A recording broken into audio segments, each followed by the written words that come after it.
This podcast is sponsored by the Fireman Moving Company. The Fireman Moving Company is the official moving company of WKU Athletics. Not only can they be trusted to move all the coaches in and out of Western, but they can move you anywhere nationwide. The Fireman Company is owned and operated by firemen and is founded by WKU alumni. If you're looking to move sometime soon, give them a call at 270-791-1755 and get yourself a free quote. Welcome to Topper Talk, your number one Western Kentucky athletics podcast. I'm your host, Stephen Moffitt, and I'm joined by co-host Tyler Bailey. Hilltopper Nation, whether it's happening on the hill or on the road, grab those red towels, stand up and cheer, because it's up next on Topper Talk. All right, welcome back, and thank you for downloading and listening to another episode of the Topper Talk podcast. We are your number one source for WKU sports news and information. We are the only year-round WKU podcast and the only WKU podcast that covers every sport and every athlete at Western Kentucky University. We are also a proud member of the College Huddle podcast community. And make sure you're following us on all of our social media platforms. I always recommend following us on X or Twitter. That's going to be your most consistent and up-to-date platform as far as what's going on with relevant news and information. We're also on Facebook. We're on TikTok. We're on Instagram. And then slide over to our YouTube channel at Topper Talk Podcast. Give us a follow over there. Hit subscribe and get notified every single week when we upload an episode. Got Tyler here with me, man. You ready to dive into another episode? Yeah, man. Let's get into it, boy. We're going to be jumping into the WKU football position breakdown series as it continues. This week we are looking at the linebackers. And so, as always, we are going to be leaning on the Phil Steele College Football Preview magazine. That is our Bible. That's where we're going to get a lot of our stats and information, the bios of players, expected depth charts, etc. And this position group breakdown is brought to you by our sponsors over at Roof Girl. If you have a leaky roof, shingles detached, faded, or just plain blah, don't just call any roofing company. Call Paula with Roof Girl. Locally owned and operated with over 6 years of experience and a proud WKU alumna, she will work with your insurance company. Give Roof Girl a call today to set up a free inspection and quote. See her work by following Roof Girl on Facebook and Instagram. And remember, you're not just calling any roofing company. You're calling Paula, a person who cares for your roof. Call or text Paula Roof Girl at 270-392-4768 to get started today. And now we jump in the linebacker room.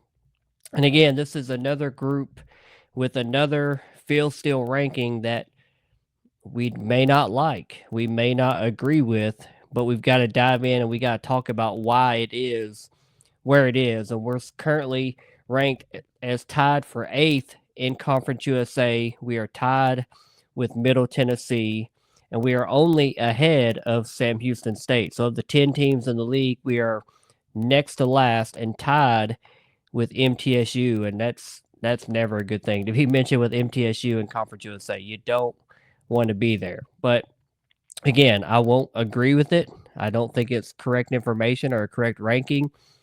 But as we dive into it, I understand. I understand with the unknowns and just with the turnover of the position group. I get it. I understand. But I think we're going to be better than what that ranking says on paper before we played any games. Now, these linebackers, this position group is coached by the defensive coordinator, Davis Merritt himself. He coaches the linebackers group.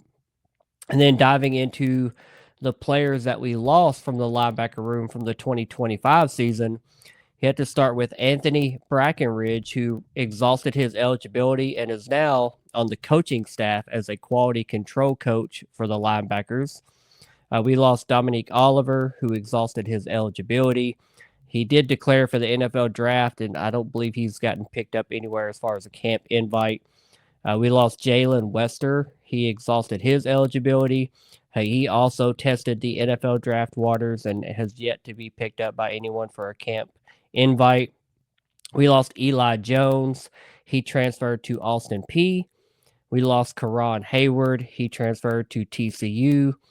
We lost Miller Malone. He transferred to Houston. And we lost Keenan Lofton, who transferred to Nichols. So, Tyler, Talk to me about some of these guys we lost. Obviously, there's several names on there that we're very familiar with. Were very productive the last couple years. So tell us about these guys, and I guess how much it sucks to lose them for the 2026 season. I mean, it sucks really bad. We lost a lot of tacklers this year. In fact, we lost our number 1, 2, 6 tackler, and then the number 3 nickelback, or the 3 nickelbacks. But I mean, you look at Jalen Wester.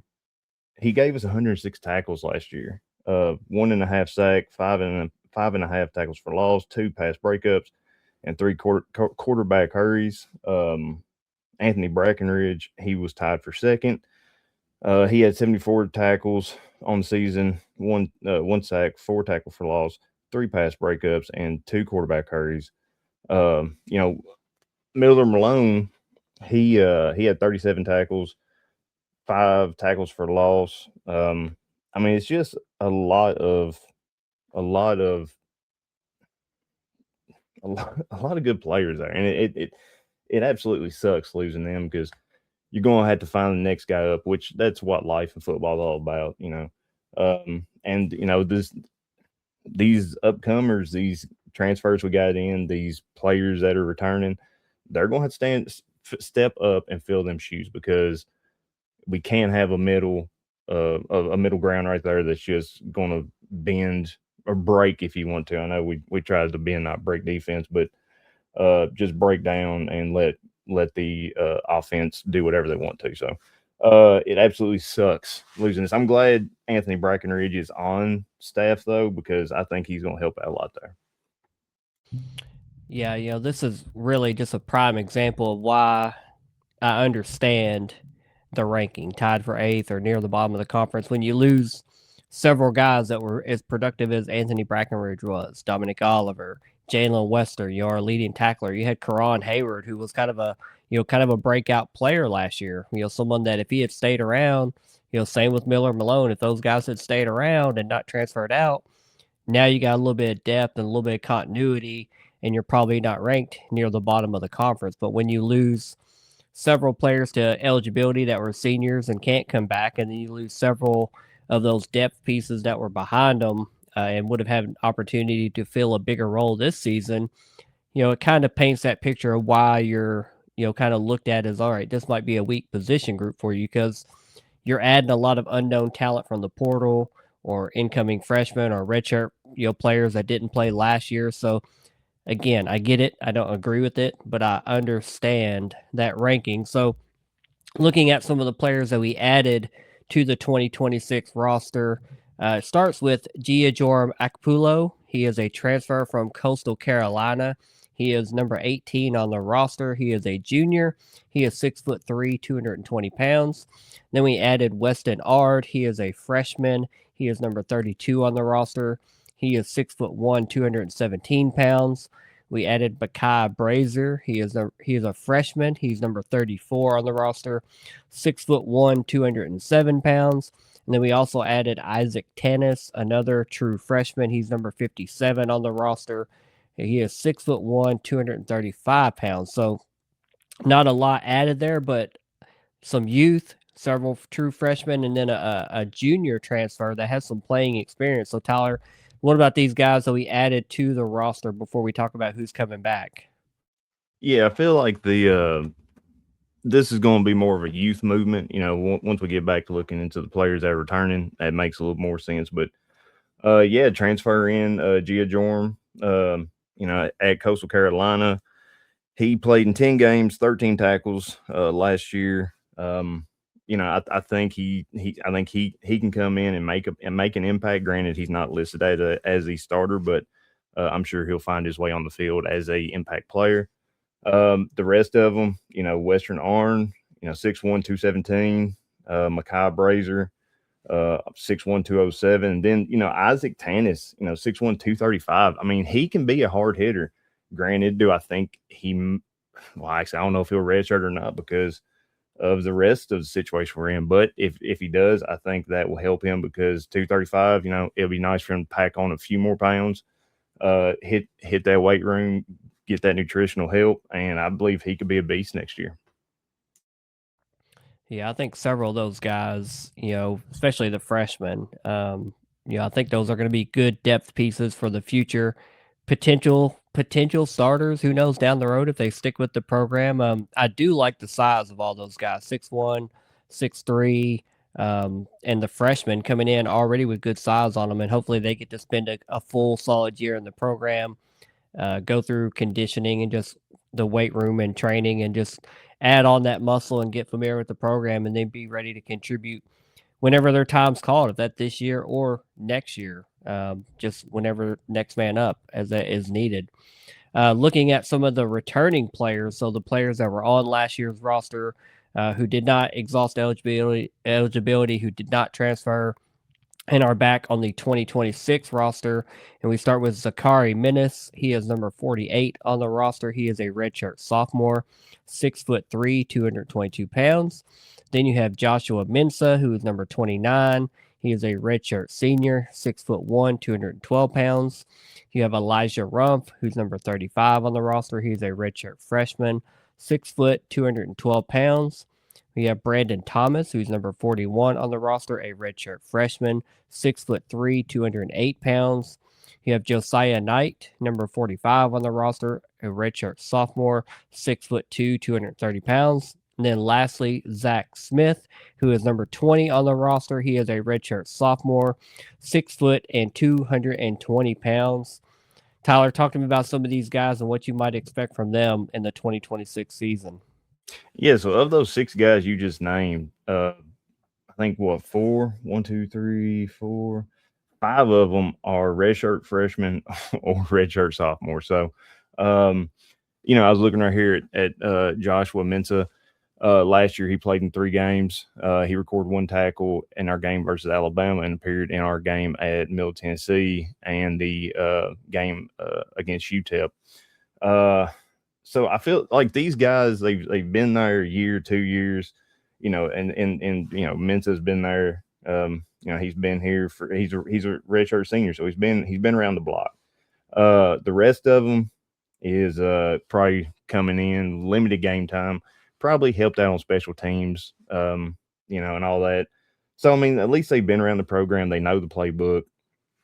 They should know what it's all about. So hopefully they can help, the sophomores and that lone redshirt senior. Hopefully them and Gia Jorm can help out the freshman that's coming in, the true freshman, and get them up to speed really quick. But I like Brandon Thompson. He's granted redshirt freshman. He's 6'3", 208.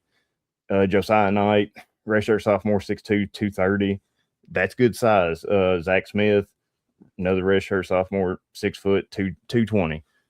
Those guys have good size on them, so they could be in there as good depth pieces, just in case someone gets injured or someone needs a break. But I'm hoping that they show what they learned this past offseason.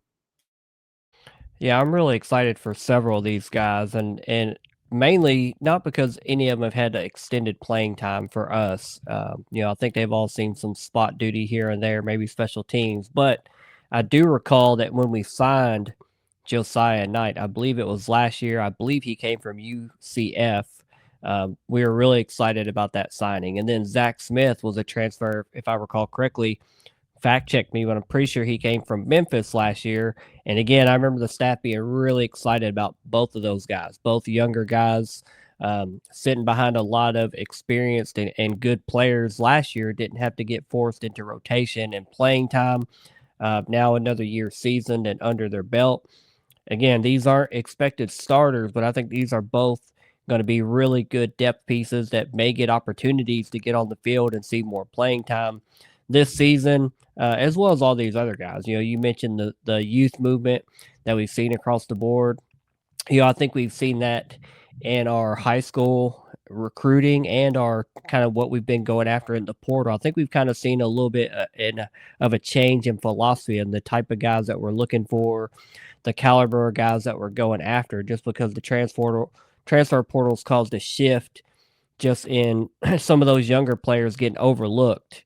So I think we're going to see a youth movement over here. And if, this time next year, if we're talking about a lot of these guys returning, and some of these potential starters that we are going to talk about in just a few minutes, like I believe we'll be talking about a group that's considered middle of the pack, if not, one of the better groups in Conference USA, because other teams are naturally going to have a lot of turnover. That's just the name of the game in Group of Five in Conference USA, whatever you want to call it. So I like the foundation that we're building for these position groups, and that's defensive line.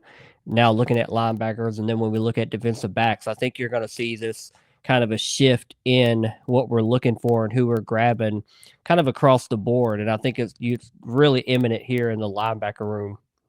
Now, looking over at the expected starters, one of these, the first one I'm going to mention, is a newcomer, a transfer in. He is Garrison Madden.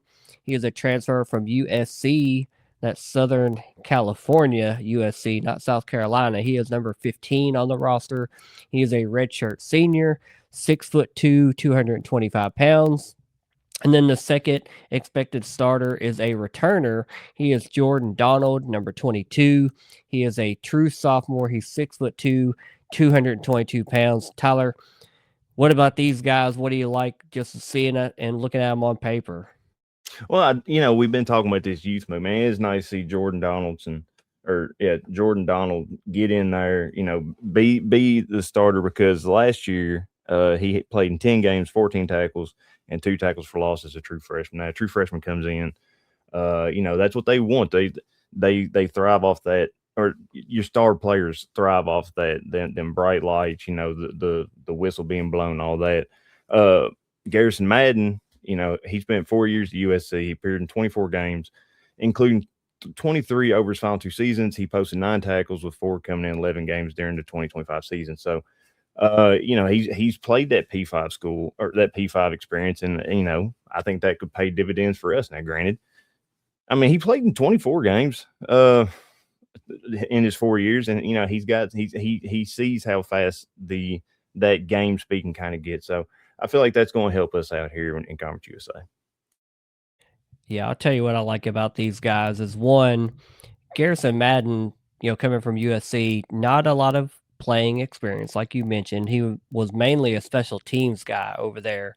But with College Football 27 just getting released, there's some ratings on there, and they're pulling some raw numbers from somewhere. But he was rated as the 16th fastest linebacker in all of the country, all 138 teams. He's number 16 fastest as far as his speed ranking. Got to looking into that a little bit. He has a little bit of a track background to him, so he's going to be good size and good speed that I feel like we have missed in the linebacker room as far as that side to side quickness. Someone bounces outside, being able to track them down and bring them to the turf. So that's going to be a welcomed addition to the roster. And then Jordan Donald, you mentioned his playing time. Again, a young player, but penciled in as a potential starter in the Phil Steele magazine. So, granted, there's still a fall camp to go. Anything could happen. Someone else could put their name there in that position. But just the fact that he's being considered for that starting role as a true sophomore, 6'2", 222, good size on him. Almost the same size as a redshirt senior that's going to be lined up beside him. So, really, really solid starters in my opinion. And if it's not those two guys, I think we have several solid options there behind them that can step up and fill that role as well. Now, Tyler, we're going to jump into the questions that we ask of every single position group that we're going to cover. And the first question is, who in the linebacker room is going to be the hardest to replace from the 2025 roster? I think that's going to have to go Jalen Wester. He just has numbers, 106 tackles, and I was actually looking that up, and he finished the year ranked 5th in Conference USA in total tackles and 6th in tackles per game with 8.15, which also ranked him in the top 50 nationally. He did have 17 tackles at LSU, and that tied for most by a Conference USA player in a single game this season. So the dude was flying all over the field. If there was a ball anywhere near him, he was going to hit the guy carrying it, and I feel like his experience and his play style is going to be missed. Yeah, I agree with you there. Jalen Wester, man, he was just a hard hitter. He was all over the field, playmaker, just had a nose for the ball. I specifically remember that LSU game, man. He was hitting people and putting them on the turf, man. Yeah, it's a shame that he declared for the draft, didn't get picked up. He has a older brother, LeJontay Wester, that is in the NFL. So I thought he might have a chance to get picked up, maybe if a brotherly favor could happen there. But as of now, he hasn't been picked up. He's still training, staying ready so he doesn't have to get ready. I do hope that maybe eventually an opportunity comes if it's not the NFL, one of the other leagues, is the Canadian Football League, UFL, and wherever that is. I hope he does get a chance to continue playing ball somewhere because, man, he was a heck of a talent here, even if only for 1 year. Tyler, who would you pencil in as your breakout player for the 2026 season? Well, I was looking here at Josiah Knight. I feel like a redshirt sophomore, he could have a heck of a year. But I think we'll go with Giajorm Akpulo, Coastal Carolina. Them 10 games, he had some game experience, 13 tackles last year. I feel like that's going to be my breakout player.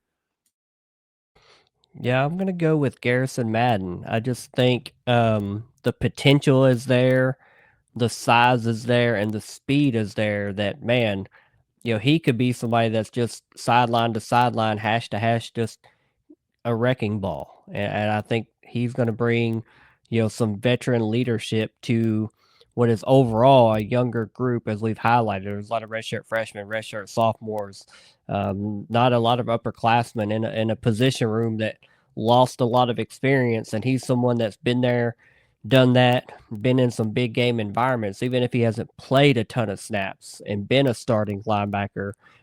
He's still been around those guys and trained with these guys and practiced with these guys and gotten them ready for game situations. And now it's going to be his turn. And I think, coming to Conference USA, coming to Western Kentucky, I think he can be really impactful and be that breakout player that we need to step up and be that next man up. So give me Garrison Madden, the transfer from USC. Now, Tyler, who have you got for your MVP for the linebacker room for 2026? See, my MVP is going to be Garrison Madden. Uh, Everything you said. I mean, his size, 6'2", 225. I feel like he could be a hard hitter. He could force some fumbles. He could get there, get back behind the line, and cause some havoc in the backfield if they do send him on a blitz, which wouldn't surprise me if they did. I feel like he's going to come away with a crap ton of tackles this year. Yeah, I expect him to be a leading tackler. I don't know if he'll be the leading tackler, but I think he'll be up there as far as numbers go. I think there's plenty of tackles to be had, being what we lost and guys that we're adding and stepping up. So I'm going with Garrison Madden as well, breakout player and MVP for me. I just think he's going to be that integral and that important to this defense and what we need to do to be successful. All the everything we've already mentioned and talk about. Just he has all the everything on paper. He has the resume to be that next great linebacker at Western Kentucky. So I'm ready to see that come to fruition. Tyler, what have you got for a bold prediction for the linebacker room? This may not be bold, but I think this is going to be our most improved defensive position that we talk about. Right now we're second to last, tied with, as you said, MTSU, and granted, with the youth of the position, that's understandable. But I feel like these players are going to come out there, try their hardest, and try to turn some heads on some of these talking heads. So that's my bold prediction. I'm right there with you. I think this position group has the highest ceiling of any position group on the defensive side of the ball. If you're looking at D line, linebackers, secondary, um, I think D line, again, rightfully so, kind of lowly rated. Um, but I think they're going to be fine. We talked about, thinking they'll be more middle of the pack or upper in the pack as far as total sacks um, created. I think linebackers, has maybe an even higher ceiling just because there's so much youth on that side of the ball. There's so much unknown. I think they're going to have that most room for improvement as well. But I think we're going to have to measure that in some way, and kind of the same way I did with the D line. I think our Achilles heel the last couple of years has been our rushing defense. I think anyone that's watched enough Hilltopper football could tell you, like, teams are just gashing us, cutting us up left and right. Even when we know it's coming, we can't stop it. We can't get off the field on third down. If it's a third and short, they're picking up that first down, a good amount of times. I think we're going to take a step in the right direction as far as rushing yards allowed per game. I don't have the number in front of me, but I know we've been near the bottom of the conference. When we were 12-team conference, probably near 10th or 11th, if not 12th. So I think we're going to take a step forward and be closer to the middle of the pack as far as rushing yards allowed per game. With that improvement and then the expected improvement on the D line as far as sacks created, I think we're going to take a big step forward, just these first two levels of defense. So, again, that may not be a bold prediction, but I think it's a pretty solid prediction as far as what the expectation is right now coming into the season with unknowns and what we will know at the end of the season when all the games are played and the stats are tallied. I think we're going to be in a lot better shape than tied for eighth with Middle Tennessee, who may be lucky to win 3 games this year for the third year in a row if they're lucky. But another position group done and in the books, short and sweet. Under 30 minutes, kind of our target that we hit most of last year when we were doing these groups. But some of these rooms are a little bit smaller, not as many players to talk about, not as many stats to go over. So fine to churn those out. But man, really, really enjoy just going over these guys, getting to know the newcomers, the guys returning. Hate to talk about the guys that we lost, even if it's eligibility or transferring. But always exciting to hear about and learn about the new guys that are coming to the program or staying with the program and the expected starters and even if a prediction, it's just locker room material right there. Somebody says, hey, y'all are not going to be a very strong group. That's just locker room material. If we don't think these guys are seeing that and aware of it, there's some guys in this room that are ready to prove those type of predictions and those type of rankings wrong. So I'm here for it. I believe all the talent in the world is here in this group to be better than a tied for eighth or ninth place team in Conference USA. So ready for it and excited to continue the position breakdown series as we move through the summer. And Tyler, hit us with your final words and take us on out of here. Well, it's funny you should talk about the stats from last year because I can tell you how many rushing attempts and yards opposing teams had on us last season compared to the passing. So their rush attempts was 466. Their yards was 2,295. Their passing attempts was also 466, but they only got 2,915 passing yards off of. So, I mean, clearly the opposing coaches know that the run defense is being hard for us to stop their offense. So I'm sure that's going to improve this year, or at least I hope so. But with that, coming up, this is going to air after the 4th of July. I hope everybody had a great 4th of July. I hope you got to celebrate with your family and friends. I mean, God bless America. God bless our troops. God bless all y'all. And with that, Moff, who has a better than us, man? Nobody, buddy. You know it. Go Tops. Go Tops. Later, guys. See you.